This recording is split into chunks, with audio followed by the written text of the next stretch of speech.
Apa kabar Indonesia, Bangka Belitung? Sekarang saya sedang berada di kantor Polda Kepulauan Bangka Belitung. Nah, di belakang saya nggak tahu sih ada apa ya sekarang. Nah, penasaran? Kita akan berbincang-bincang dengan Bapak Kapoldanya langsung, Bapak Rudi Hartono Untung. Brigadir. Oh ya. Selamat siang, Pak. Siang. Apa kabar, Pak? Baik. Ini Pak, kami Ya. ingin tanya-tanya sedikit, Pak. Tadi saya lihat di belakang itu ada, nggak tahu apa, Pak? Oh, ini unit untuk raih massa. Yaitu untuk satu peleton ya, untuk raih massa ini sedang latihan. Kalau satu Ini dalam peletonnya itu berapa orang? 30 orang ini. 30 30 orang, ini semuanya motornya ada 15. Ini dengan maksud untuk kesiapan nanti pemilu. Kemudian juga ini juga kalau untuk mengantisipasi kalau ada unjuk rasa. Ada huru-hara Udah gitu, Pak, huru-hara, ya? maksudnya ini untuk Tapi kalau persiapan. di Bangka Belitung sendiri sering nggak Pak terjadi unjuk rasa seperti itu? Ya memang relatifnya di sini cukup ini ya jarang ya. Tapi kan kita walaupun bagaimana kita harus siap. Jadi sewaktu-waktu ada gejolak, ada huru-hara, kita udah siap dengan melaksanakan kegiatan ini apa raih massa ini. Raih massa ini kalau untuk satu peloton itu bisa menguasai berapa massa ini Pak? Ini satu motor ini sifatnya ini kan mereka langsung untuk begitu ada kelompok dia untuk mencairkan, untuk membubarkan. Jadi baru nanti dia mengawal sampai cair. Jadi satu motor itu bukan untuk berapa orang, untuk berapa massa, bukan, Pak, tapi ya? bagaimana dia bisa mencairkan massa yang sedang berkerumun, gitu loh diharapkan. Makanya ini kita adakan latihan terus juga. Nah, apa saja yang dilakukan untuk mencairkan massa itu Pak? Nah itu tadi antara lain mereka ini kan nanti ada suatu peringatannya, kemudian juga mereka memberikan suatu aba-aba petunjuk. Nah kalau memang mereka tidak bisa mengikuti petunjuk ini, nah, mereka akan melaksanakan operasi sesuai dengan teorinya itu tadi, dia membubarkan massa itu. Membubarkan massa Ya, ya? membubarkan massa itu. Kalau tindak lanjutnya sendiri, kalau misalnya massanya tidak mau bubar nih Pak, gimana Pak? Ya itu tadi, kalau tidak bubar nanti dibantu dari yang di luar raih massa. Ada juga pasukan Ada kita, juga ya, pasukan lain ya, pasukan Pak, lain ya? kita dibantu juga nanti ya. Iya. Begitu. Nah kalau misalnya untuk personilnya sendiri nih yang dikerahkan sekarang untuk massa itu di bidang apanya Pak? Saya kira di bidang waktu dia berkerumun itulah. Massa ini maksudnya kan tujuannya untuk membubarkan kepada siapa, bidang apa ya itu tadi, kepada sasaran itu kepada massa yang sedang berkerumun. Iya. Ya gitu loh. Kalau untuk di Bangka sendiri yang relatif rentan nih Pak, sering terjadinya massa itu daerah mana Pak? Saya kira ya mungkin yang sering banyak terjadi di wilayah Bangka Barat lah ya. Bangka Barat. Tapi itu juga volumenya sedikit lah ya. Sama di sinilah di Bangka Belitung sendiri, di Pangkal Pinang sini. Kalau untuk mencairkan massa itu Pak, selain dari langsung menerjunkan aparat kepolisian nih Pak, ada nggak dari kepolisian sendiri langsung sosialisasi ini loh baiknya seperti ini, seperti itu Pak, sosialisasinya? Iya, yang jelas ada itu daripada fungsi Binmas selalu memberikan satu penyuluhan, pendekatan kepada tokoh-tokoh masyarakat, tokoh-tokoh pemuda dan tokoh-tokoh lainnya lah untuk bisa menyampaikan aspirasi itu. Kalau bisa jangan melalui unjuk rasa yang begitu besar, tapi bisa berdialog. Kita ada juga upaya-upaya kita untuk ke arah sana gitu.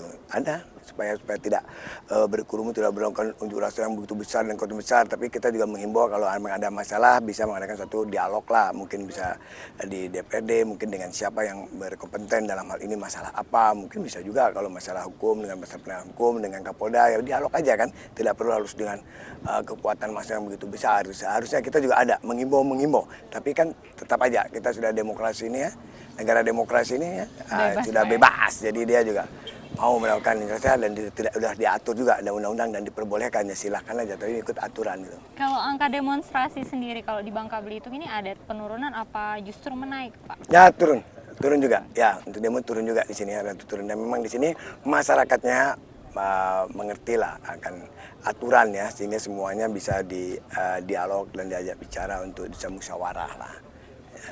Ini kalau Bapak sendiri nih selaku Kapolda itu Pak, Iya. dibantu oleh siapa saja sih Pak? Kita pengen tahu nih ya orang-orang yang di belakang Bapak Ya itu orang-orang yang siapa? saya ya tentu ada Pak Wakapolda ini, kemudian juga ada Pak Irwasda dan para direktur ini dari mulai Dir Lantas, Dir Sabara, Dir Polair, kemudian Dir Intel juga, kemudian ada Karo Personil, Karo SDM yang menangani sumber daya manusia di Polda Babel ini. Saya paling sering lihat Pak Ai nih Pak. Oh Pak I ya memang dia ini harus beginilah Lantas tampilan ya, Pak, lantas ya? Harus terjun langsung ke masyarakat dan harus ada di jalan raya.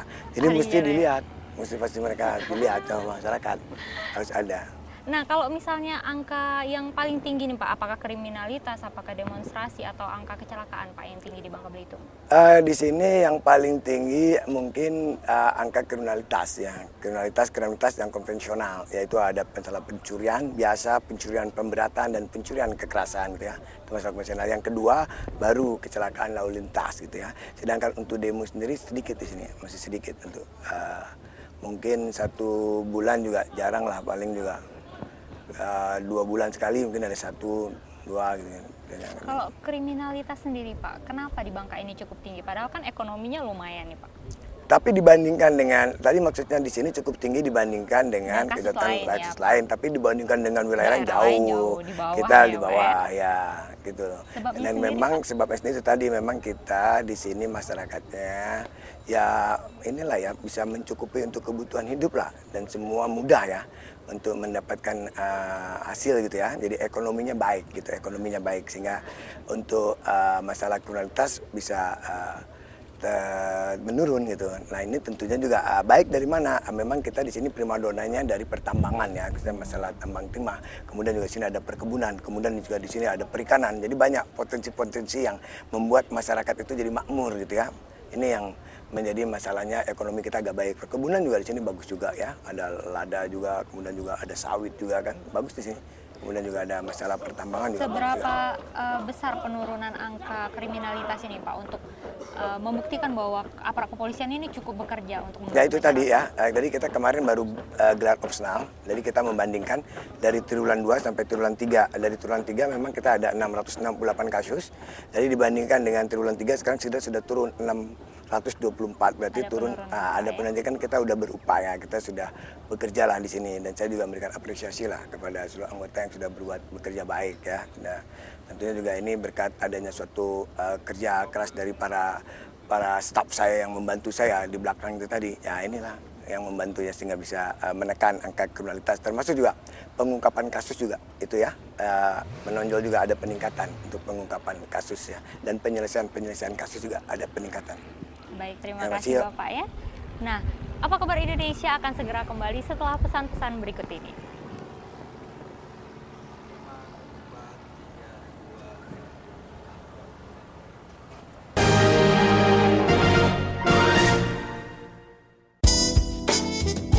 Sebuah ledakan terjadi di dekat pos polisi ujung tol Kaligawe, Polsek Genuk, Semarang. Polda Metro Jaya memeriksa artis Maya Estianty. Kabar pagi di TV One memang beda. Jalan tol Bali ini bahkan diklaim hampir mengalahkan tol dan jembatan di Malaysia, Penang Bridge. Sisa bursa saham Indonesia kembali terkoreksi tajam hingga perdagangan sore ini. 12 kontraktor kontrak kerja migas asing mengalami kerugian rupiah di 16. Pemerintah menggelar rapat koordinasi membahas suplai bahan makanan menjelang Ramadan. Kisaran Rp90.000 Untuk itu, SKK Migas meminta pemerintah menjaga iklim investasi agar Pemerintah itu bisa menggelar rapat koordinasi membahas suplai bahan makanan menjelang Ramadan.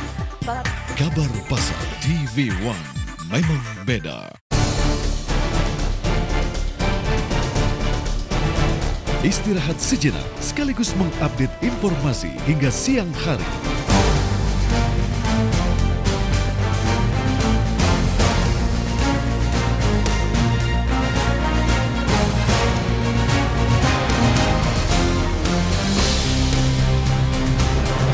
Saksikan dalam Kabar Siang di TV One memang beda. Hampir 70% daftar calon legislatif yang terdaftar di KPU tidak memenuhi syarat. Sebenarnya malam ini adalah malam yang cukup damai. TV One memang beda. Setelah seharian bekerja keras atau bagi Anda yang baru beraktivitas, informasi kabar malam senantiasa menemani Anda. Nasabah Bank Senturi berunjuk rasa di depan gedung DPR RI. Jumlah kader yang hadir dalam peresmian Ormas Perhimpunan Pergerakan Indonesia dicopot dari jabatan. Hingga kini model majalah Dewasa yang juga mantan kekasih terpidana mati Freddy Budiman. Drama penyanderaan di Mall Westgate, kelompok militan Al-Shabaab asal Somalia melakukan penyanderaan. Kabar malam TV One memang beda.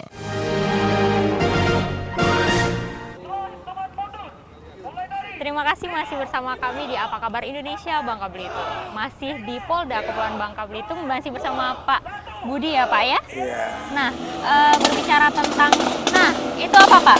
Yang ada di belakang itu apa Pak? Nah ini peragaan. Peragaan. Peragaan dia mau membubarkan masa yang masanya nggak mau ikut perintah. Yang Jadi nggak dia mau bukan ikut shock perintah. terapi dia. Mereka tembakan dari tembakan gas air mata aja. Nah ini Supaya masyarakatnya bubar nanti kalau ada begini kan. baik, ini seru sekali ya Pak ya kita lihat Pak ya. Iya. Jadi kalau misalnya untuk latihannya sendiri nih, Iya. kalau aparat kepolisian itu latihannya berapa kali sehari atau bagaimana Pak? Nah ini tiap minggu ya, tiap minggu ada minggu. latihan. Jadi setiap minggu itu minimal 3 kali dia latihan begini tiap minggu. Karena kan banyak latihan-latihan lain yang lain lagi. Dari fungsi Sabara ini bukan hanya Raimas saja, ada Dalmas juga gitu loh ya. Ini kan tingkat kejahatan ini cukup tinggi nih Pak. Latihannya difokuskan lebih ke untuk penangkapan kejahatan atau bagaimana Pak? Ya ini simultan lah bersamaan. Jadi kita semuanya polisi ini pusat di Polda Babda harus siap semua. Jadi kalau ada unjuk rasa juga udah siap, ada masalah kejahatan juga udah siap. Di latihan semua, Di Pak, ya? latihan, semua fungsi kan mengadakan latihan.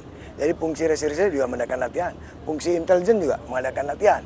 Semua latihan karena itu memang ada rencana kegiatannya setiap minggu itu ada bidang bin, ada bidang op. Nah di bidang bin salah satunya itu tadi latihan. Jadi setiap minggu itu ada kegiatan bidang bin di masing-masing fungsi. Baik itu fungsi serse, fungsi lantas, fungsi Jadi sabara. semua polisi mengikuti setiap kegiatan itu Pak? Ya, kita ini setiap minggunya ada melaksanakan kegiatan ya, yaitu dua kegiatan. Kegiatan di bidang bin, kegiatan di bidang opsnal. Nah, ini salah satunya kegiatan di bidang pembinaan. Pembinaan, Ah, pembinaan masyarakat. Ah, namanya, pembinaan ini enggak, ini latihan ini bilang pembinaan. Namanya setiap pelatihan itu pembinaan.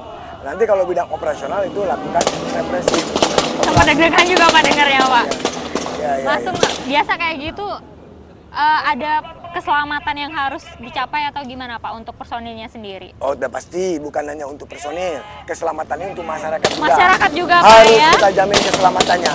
Jadi tidak ada. Jadi jangan tidak langsung tembak gitu aja tidak, Pak ya? ini tembak juga tidak ada masalah. Ini hanya untuk shock terapi aja, untuk supaya mata aja, untuk mata aja. Tapi tidak membahayakan. Tidak gitu. membahayakan Tidak membahayakan. sebenarnya, Pak. Justru kita akan jamin setiap ada demo itu tidak boleh ada yang meninggal. Tidak ada korban. Dijamin, Pak, ya? Harus kita upayakan, kita tekankan begitu. Kita tekankan kepada semua anggota. Jadi setiap menghadapi unjuk rasa, menghadapi demo, jangan sampai ada korban meninggal dunia. Itu loh.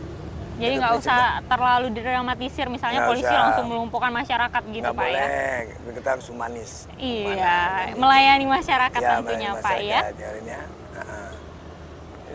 Nah itu tadi ini masih dipersiapkan Pak ya untuk demo tadi. Kalau misalnya ada mobil-mobil berdiri seperti ini, kalau mungkin masanya tidak tertampung lagi, mungkin langsung mengarahkan pengawalan lain Pak. Ini juga lah di fungsi lalu lintas. Ini pengawalan latihan pengawalan untuk kalau ada VVIP. Kalau tadi lah, misalnya tadi bisa diskenariokan, ada demo, ada VVIP gitu kan perlu diselamatkan, terus nanti di sini dikawal gitu loh. Misalnya begitu loh. Dan kalau juga misalnya ini kalau ada VVIP mau memberikan orasi, mau memberikan apa segala macam kan, Harus diamankan gitu Pak ya. diamankan. Kalau ada VVIP inilah dia. Sterilisasinya juga seperti itu. Ya, sterilisasi itu ada lagi fungsi lain. Itu fungsi intelijen itu nanti sama fungsi Brimob juga ada itu nanti ya. Jibom, fungsi intelijen gitu. Kalau balik lagi ke masalah keamanan nih Pak ya. Kalau jenis dari kriminalitas yang marak terjadi ini apa? Apakah pencurian atau pencopetan seperti itu Pak? Ya kira-kira begitu tadi kan ada 3 aja di sini. Masalah pencurian biasa, pencopetan tadi. Pencopetan ya. ada Pak ya? Ada juga itu pencurian biasa aja ya. Nah kemudian juga ada masalah pencurian dengan pemberatan ya, curat, dan ada pencurian dengan kekerasan, tuh rampok, todong dan lain sebagainya gitu. Kalau pencurian pemberatan tuh malam hari lah dia curi-curi, ya masih ada, itu aja masalahnya pencurian. Kalau hukumannya sendiri Pak yang diberikan dari aparat kepolisian kepada oknumnya itu sendiri? Nah apa, Pak? ini hukuman kita proses, kita serahkan kepada kejaksaan, nanti yang memutuskan merencanakan tuntutan itu di jaksa. Kemudian nanti hakim yang memutuskan untuk setiap kasus yang diajukan oleh penyidik itu ya, baik itu pencurian biasa, pencurian kekerasan, pencurian pemberatan, kita hanya memberikan berkas pemeriksaan penyidikan aja kepada kejaksaan. Nanti kejaksaan yang merencanakan penuntutan dari kasus itu. Nah kemudian disidangkan, nanti keputusan ada di pengadilan. Ada di pengadilan Ya, Pak tapi yang jelas ancaman hukumannya kan sudah ada di dalam setiap pasal yang kita kenakan itu.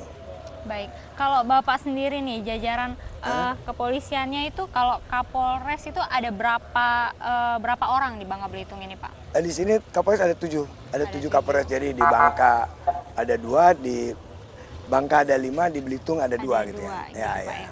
Nah, untuk sinergitas antara dari Kapolres ini sendiri ke Kapolda sendiri apa Pak? Bagaimana Pak cara berkomunikasinya mungkin Pak? Kapolres itu selaku kepala polisi resort itu yang punya wilayah langsung yang mempertanggungjawabkan kepada wilayahnya dalam segala bentuk gangguan keamanan di wilayahnya, yaitu membantu Kapolda. Jadi Kapolda dibantu oleh Kapolres dalam masalah keamanan ini, di mana Kapolres mempunyai tanggung jawab langsung penuh dalam mengelola keamanan di wilayahnya mereka masing-masing. Nah mungkin satu Kapolres itu dibantu juga sama Wakapolres, kemudian juga dibantu oleh para kasat opsnal ya. Ada kasat Sirse, ada kasat Intel, ada kasat Lantas, ada kasat Binmas, ada kasat Sabara, ada kasat Pol Air gitu ya. Itu yang melakukan operasional di lapangan untuk melakukan penegakan hukum yang tadi saya sampaikan. Di dalam pelaksananya ada bidang bin, ada bidang op. Jadi di Polres juga sama. Dia melakukan di bidang op itu melakukan operasi rutin ya. Jadi dia ada patroli lah, ada dia giat penertiban revisi penegakan hukum gitu. Kalau laporan sendiri Pak? Nah itu Pak lari-lari nih Pak. Nah, ini latihan, ini Dalmas. Ini Dalmas. Dalmas. Masih demo juga ini Pak ini ya? mengatasi demo juga. Ini mengatasi demo juga ini. Ini Dalmas. Nah, ini juga latihan untuk mengatasi masalah unjuk rasa juga. Unjuk rasa Tapi juga dia tadi, Pak, ya? Dalmas, pengendalian masanya ini. Pengendalian masa masanya. ya. Tapi dia tidak pakai kendaraan kan. Dia pakai tameng aja itu lagi. Nah tameng itu berfungsi hanya untuk melindungi polisi atau sebenarnya